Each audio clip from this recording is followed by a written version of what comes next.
Started by student demonstrations in Seoul, renewed rioting has led to mounting crisis in South Korea.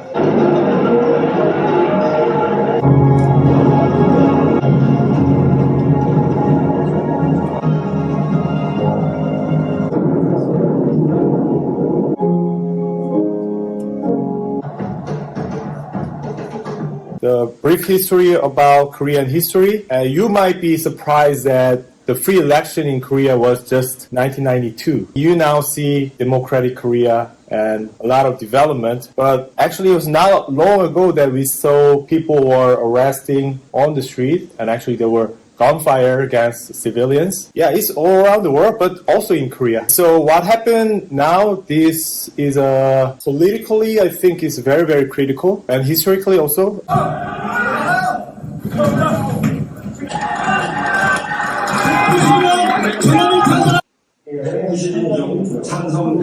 실시간 상황을 전달했고 SNS를 통해 빠르게 퍼져나갔습니다. 찍힌 사진이 빠르게 공유됐습니다. Look at all the smartphones recording him, posting on the internet and the social media. 2 days back we had that. I was expecting we will not have class today actually because there was a martial law. For students who come to Korea, it's a very critical juncture in Korean history in terms of democracy, in terms of politics and society-wise.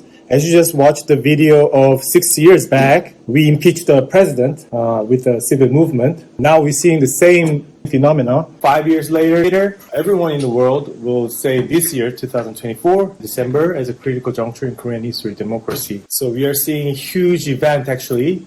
We'll talk about democracy, media and communication tools. Imagine that your friend or family asks about what has happened in Korea. We talked about the role of media, the role of digital communication and US presidential elections. How digital media environment has changed political actors' behave in Korean society. Think about the impact of communication and media and its relationship to democracy and your society. Imagine that your friends or family ask us about what has happened in Korea. Is it dangerous? I'm worrying about you. Please relate that to your own cultural settings if you do have similar cases. Think about communication, think about media, SNS. I showed you the video clip regarding the impact of SNS on politics. And previous days, we did not have that. Heavily censored news media was the only thing that people can get information from. How media is shifting and how politicians, authorities are not understanding it well, or citizens are using it, or danger of SNS, or positive side of SNS. Koreans are savvy about SNS, right? How Korean citizens behave using media and communication tools and how it shapes Korean society, how it shapes Korean democracy.